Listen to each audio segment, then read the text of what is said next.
4 கட்டிடங்களை திறந்து வைத்தும் மருத்துவக் கல்லூரி மருத்துவமனையில் கட்டப்பட்டுக் கொண்டிருக்கிற பல்வேறு கட்டிடப் பணிகளை ஆய்வு செய்தும் அதேபோல் புதிதாக தஞ்சாவூர் பட்டுக்கோட்டை சாலையில் அமையவிருக்கிற அவசர தீவிர சிகிச்சை பிரிவு தீவிர சிகிச்சைக்கான ஒரு மையம் ஒன்று அமைவதற்குரிய இடம் தேர்வும் செய்யப்பட்டிருக்கிறது.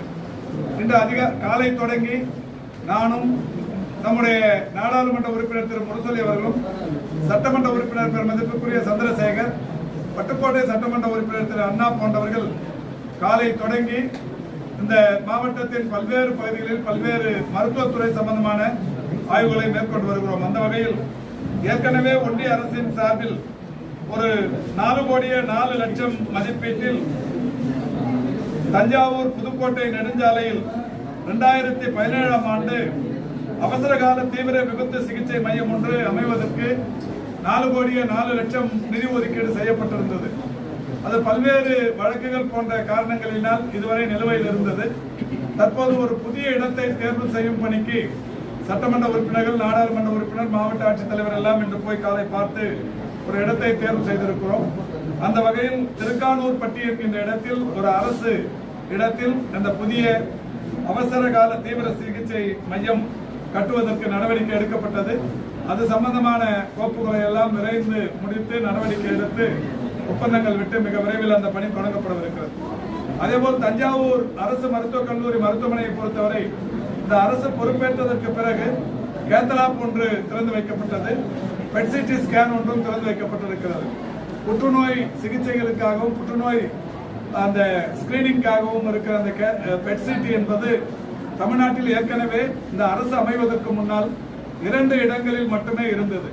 மாண்புமிகு தமிழ்நாட்டின் முதலமைச்சருடைய வழிகாட்டுதலோடு புற்றுநோய் பரவல் என்பது உலகில் அதிகரித்து வருகிற சூழலில் அதற்கான மையங்கள் எல்லா இடங்களில் அமைய வேண்டும் என்கின்ற வகையில் இந்த ஆட்சி அமைந்ததற்கு பிறகு 5 இடங்களில் பெட்சிடி மையங்கள் அமைக்கப்பட்டிருக்கிறது. ஒன்று தஞ்சாவூர், நாகர்கோயில், சேலம், கோவை, காஞ்சிபுரம் ஆகிய 5 இடங்களில் புதிய பெட்சிடி அமைக்கப்பட்டிருக்கிறது. அந்த வகையில் தஞ்சாவூர் அரசு மருத்துவக் கல்லூரி மருத்துவமனையில் ஏற்கனவே பெட்சிடி, கேத்தலாப் போன்ற பல்வேறு அதிநவீன சிகிச்சை மையங்கள் அமைக்கப்பட்டிருக்கிறது. மாண்புமிகு விளையாட்டு மேம்பாட்டுத்துறை அமைச்சர் திரு உதயநிதி அவர்கள் 45 கோடி ரூபாய் செலவிலான புற்றுநோய் சிறப்பு மருத்துவமனை கட்டிடம் ஒன்று அந்த கல்லூரி மருத்துவமனையில் ஏறத்தாழ 1,12,139 சதுரடி பரப்பில் கட்டுவதற்கு அடிக்கல் நாட்டி சென்றார்கள். அந்த பணிகள் இப்போது மிக வேகமாக சென்று கொண்டிருக்கிறது. 2025 டிசம்பருக்குள் அந்த பணிகள் முடிவுற்று தஞ்சாவூர் மருத்துவமனையின் பயன்பாட்டுக்கு வரவிருக்கிறது. 45 கோடி ரூபாய் செலவிலான அந்த கட்டிடத்தின் பயன்பாடு என்பது மருத்துவக் கல்லூரி மருத்துவமனைக்கு பெரிய அளவில் உறுதுணையாக இருக்கவிருக்கிறது. ஏற்கனவே நான் ஒரு முறை வந்தபோது நானும் நம்முடைய மரியாதைக்குரிய சட்டமன்ற உறுப்பினர் சந்திரசேகர் அவர்களும் 24 கோடி ரூபாய் செலவில் ஒரு புதிய கட்டிடம் ஒன்று 51,289 சதுரடி பரப்பில் கட்டும் பணிகள் தொடங்கி வைத்தோம். அந்த பணிகளும் தற்போது முடிவுறும் தருவாயில் இருக்கிறது. இன்னும் ஒரு 4-5 மாத காலங்களில் மாண்புமிகு தமிழ்நாட்டின் முதலமைச்சர் அவர்களால் அந்த கட்டிடம் திறந்து வைக்கப்படவிருக்கிறது. அதேபோல் இன்னொரு 3 கோடி ரூபாய் செலவில் அங்கே ஒரு கட்டிடம், இப்படி ஏறத்தாழ ஒரு 72 கோடி ரூபாய் செலவிலான கட்டிடங்கள் மருத்துவக் கல்லூரி மருத்துவமனையில் மட்டும் கட்டும் பணிகள் நடைபெற்றுக் கொண்டிருக்கிறது. இந்த நிலையில் இங்கே ஒரு 4 கட்டிடங்கள் திறந்து வைக்கும் பணியினை செய்திருக்கிறோம். ஒரத்தூரில் 30 லட்சம் ரூபாய் செலவில் ஒரு துணை சுகாதார நிலையம், அதேபோல் செர்வா விடுதி பகுதியில் ஒரு வட்டார பொது சுகாதார ஆலையில் கட்டிடம் ஒன்று, கழனிக்கோட்டையில் ஒரு கட்டிடம், பள்ளிகொண்டான் பகுதியில் ஒரு கட்டிடம் என்று 4 கட்டிடங்கள் இங்கிருந்து திறந்து வைக்கப்பட்டிருக்கிறது. பெருமதிப்பிற்குரிய சட்டமன்ற உறுப்பினரும் நாடாளுமன்ற உறுப்பினரும் மாவட்டத்தின் ஆட்சித்தலைவரும் மாண்புமிகு தமிழ்நாட்டின் முதலமைச்சர் அவர்களுக்கு ஒரு கோரிக்கை வைத்திருக்கிறார்கள். இங்கே ராஜா மிராசுதார் மருத்துவமனையை பொறுத்தவரை ஏற்கனவே அரசின் சார்பில் 10 கோடி ரூபாய் செலவில் ஒரு மருத்துவமனை கட்டிடம் கட்டும் பணி நடைபெற்றுக் கொண்டிருக்கிறது. இங்கே இந்த டெல்டா மாவட்டங்களுக்கு குழந்தைகள் நல மருத்துவமனை ஒன்று அவசியம் என்கின்ற வகையில் கோரிக்கை வைத்திருக்கிறார்கள். சென்டர் ஆஃப் எக்ஸலன்ஸ் என்கின்ற வகையில் ஏற்கனவே எழும்பூர் குழந்தைகள் நல மருத்துவமனை தமிழ்நாட்டின் அடையாளங்களில் ஒன்றாக இருந்து கொண்டிருக்கிறது. இன்னொரு 2வது அடையாளமாக தஞ்சாவூர் மாவட்டத்தில் சென்டர் ஆஃப் எக்ஸலன்ஸ் என்கின்ற வகையிலான ஒரு அமைப்பு தோற்றுவிக்கப்பட வேண்டும் என்கின்ற கோரிக்கை வைக்கப்பட்டிருக்கிறது. மாண்புமிகு தமிழ்நாட்டின் முதலமைச்சருடைய கவனத்திற்கு கொண்டு சென்று அதை நிறைவேற்றுவதற்குரிய நடவடிக்கைகள் மேற்கொள்ளப்படும். ஏற்கனவே மாண்புமிகு தமிழ்நாட்டின் முதலமைச்சர் அவர்கள் தஞ்சாவூரில் நகர்ப்புற நலவாழ்வு மையங்கள் என்கின்ற வகையில் தஞ்சை மாநகராட்சியில் 9 மருத்துவமனைகளை காணொலி வாயிலாக திறந்து வைத்தார்கள். அதில் மீதம் இருக்கிற 3 மருத்துவமனைகளும் கட்டும் பணிகள் முடிவுற்றிருக்கிறது. பட்டுக்கோட்டை நகராட்சியிலும் ஒரு மருத்துவமனை கட்டிடம் கட்டும் பணி நடைபெற்றுக் முடிவுற்றிருக்கிறது. இவைகளுக்கு மருத்துவர்கள் நியமனம், மருத்துவ பணியாளர்கள் நியமனம் என்பது டிஸ்ட்ரிக்ட் ஹெல்த் சொசைட்டியின் மூலம் செய்யப்பட வேண்டும். அதற்கான பணிகளும் நடைபெற்றுக் கொண்டிருக்கிறது. அது முடிந்தவுடன் ஏற்கனவே 708 மருத்துவமனைகளில் 500 திறந்து வைக்கப்பட்டிருக்கிறது. தஞ்சாவூரில் இந்த 4 மருத்துவமனைகளோடு சேர்த்து மீதம் இருக்கிற 200 மருத்துவமனைகளையும் மாண்புமிகு தமிழ்நாட்டின் முதலமைச்சர் அவர்கள் விரைந்து திறந்து வைக்கவிருக்கிறார்கள்.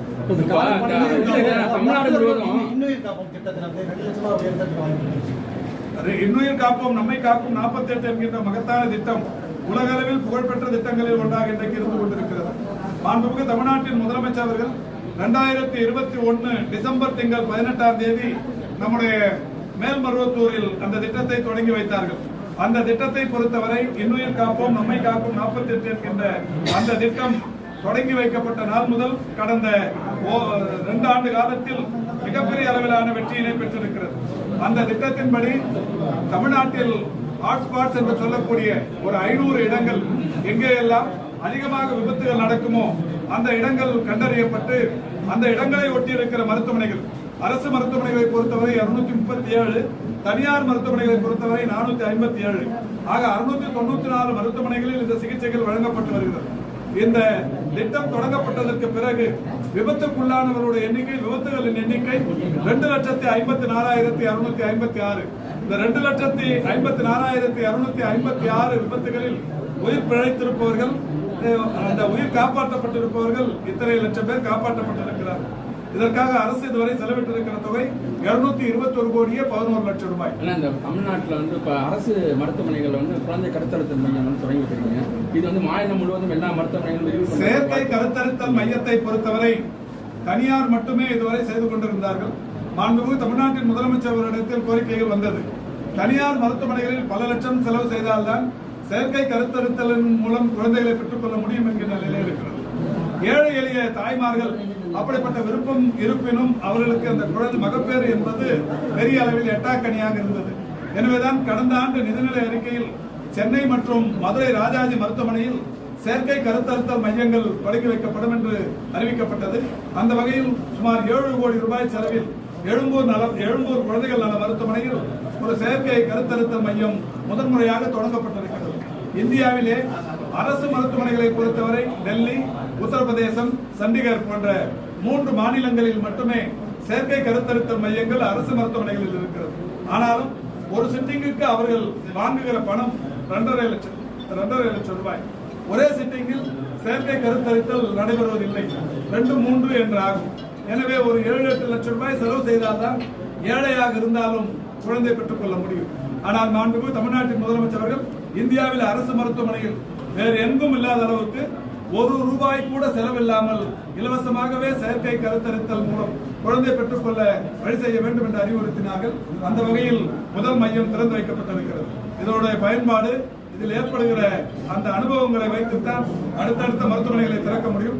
இதற்கு ஏராளமான பொருட்செலவு, பல்வேறு விஷயங்கள் இருக்கிறது, டெக்னிக்கல் ஃபீஸிபிலிட்டிஸ் போன்ற பல்வேறு விஷயங்கள் இருக்கிறது. இவற்றையெல்லாம் ஆய்வு செய்ததற்கு பிறகுதான் அடுத்த இடத்தில் செய்த முடியும். இப்போது அடுத்த இடமாக மதுரை தேர்வு செய்யப்பட்டு அங்கே பணிகள் மேற்கொள்ளப்பட்டு வருகிறது. இந்த 2ம் திறந்து வைத்ததற்கு பிறகு அடுத்தடுத்து வருகிற ஆண்டுகளில் வேறு எங்கே திறப்பது என்பது குறித்து மாண்புமிகு தமிழக முதல்வரோடு கலந்து பேசி முடிவெடுக்கும்.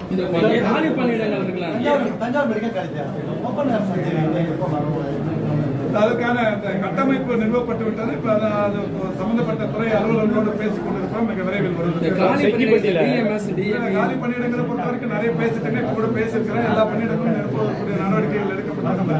984 மருந்தாளுநர் பணியிடங்கள் 10-15 நாட்களுக்குள் மாண்புமிகு முதல்வர் அவர்கள் மூலம் தரப்படவிருக்கிறது. 2553 மருத்துவ பணியிடங்கள் நிரப்புவதற்குரிய நடவடிக்கைகள் எடுக்கப்பட்டு வருகிறது. ஜூலை 15ஆம் தேதி வரை தேர்வு எழுதுவதற்கு பத்திரிகைகளில் விளம்பரப்படுத்தப்பட்டது. ஜூலை 15 தான் டெட்லைன்.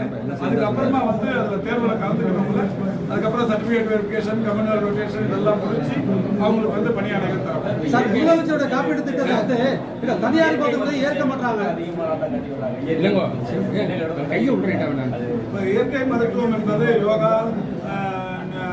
யோகா, சித்தா, ஆயுர்வேதம், ஹோமியோபதி, யுனானி போன்ற மருத்துவங்களிலும் தமிழ்நாடு அரசு மிகுந்த அக்கறையோடு அதற்கு தேவையான கட்டமைப்புகளை மேம்படுத்துகிறது. அண்மையில் இந்தியாவிலேயே முதல் மருத்துவமனையாக மூத்தோருக்கான மருத்துவமனை ஒன்று கிண்டியில் தொடங்கி வைக்கப்பட்டது. இந்தியாவில் 2 இடங்களில் தொடங்கப்படும் என்று ஒன்றிய அரசு அறிவித்தது. ஒன்று டெல்லி எய்ம்ஸிலும் 2 கிண்டி. டெல்லி எய்ம்ஸை பொறுத்தவரை ஏற்கனவே எய்ம்ஸ் மருத்துவமனையில் ஒரு பிளாக்கில் வைத்திருக்கிறார். ஆனால் தமிழ்நாட்டை பொறுத்தவரை பிரத்யேகமாக அதற்கென்று ஒரு மருத்துவமனையை தமிழ்நாட்டின் முதலமைச்சருடைய வழிகாட்டுதலோடு திறந்து வைத்திருக்கிறோம். அதில் கடந்த 10 நாட்களுக்கு முன்னால் இயற்கை வைத்தியங்கள் என்று சொல்லப்படுகிற யோகா, சித்தா, யுனானி, ஹோமியோபதி போன்ற பல்வேறு மருத்துவங்களும் அதில் தொடங்கப்பட்டிருக்கிறது. ஏற்கனவே தமிழ்நாட்டில் இருக்கிற மருத்துவக் கல்லூரி மருத்துவமனைகள், மாவட்ட அரசு மருத்துவமனைகள், ஆரம்ப சுகாதார நிலையங்களில் சித்த மருத்துவ பிரிவுகள் இருந்து கொண்டிருக்கிறது. அரசு மருத்துவமனைகள்ல இப்ப நோயாளி இருக்கும்போது நோயாளியோட பேஷண்ட் அட்டண்டரை வந்து அனுமதிக்காம அங்க மருத்துவமனை தஞ்சாவூர் மருத்துவமனையில என்ன பண்ணாங்கன்னாக்க சீஃப் டாக்டர் வரான்னு சொல்லி எல்லாரையும் வெளியில துரத்தி விடுறாங்க. இல்ல அட்டண்டரை அனுமதிக்கிறதுங்கிறதுங்க மெடிக்கல் ஆபீசர்ஸோட அட்வைஸை பொறுத்து தான். அட்டண்டர்ஸ் வந்து எவ்வளவு பேர் அனுமதிக்கிறோமோ இல்ல ஒரு ஆளை கூட அனுமதிக்கிறது இல்லை. இன்ஃபெக்ஷன் பேஷண்ட்டுங்களுக்கு இன்ஃபெக்ஷன் வந்துடக்கூடாது. அதுக்காக தான் இந்த அட்டண்டர்ஸ் அனுமதிக்கிறதுல கொஞ்சம் ரெஸ்ட்ரிக்ஷன் இருக்கும். அதனால தான் மாலை நேரங்களில் இந்த குறிப்பிட்ட நேரத்துக்குள்ள வந்து போகணும். இல்ல அதுல டாக்டர் விசிட் வரும்போது அட்டெண்டர் இருந்தாலும் சொல்ல முடியும் என்ன வியாதின்னு. அட்டெண்டர் அனுமதிக்கிறதுங்கிறது அங்க இருக்கிற மருத்துவங்களோட மருத்துவம் சம்பந்தப்பட்ட ஒரு விஷயம். மருத்துவமனை முதலமைச்சருடைய காப்பீடு திட்டத்தை வந்து தனியார் மருத்துவமனை பல மருத்துவமனை ஏற்க மாட்டாங்க. எந்த மருத்துவமனை ஏற்கனவே சொல்லுங்க, நான் பண்ணி கொடுக்குறேங்க. நன்றி.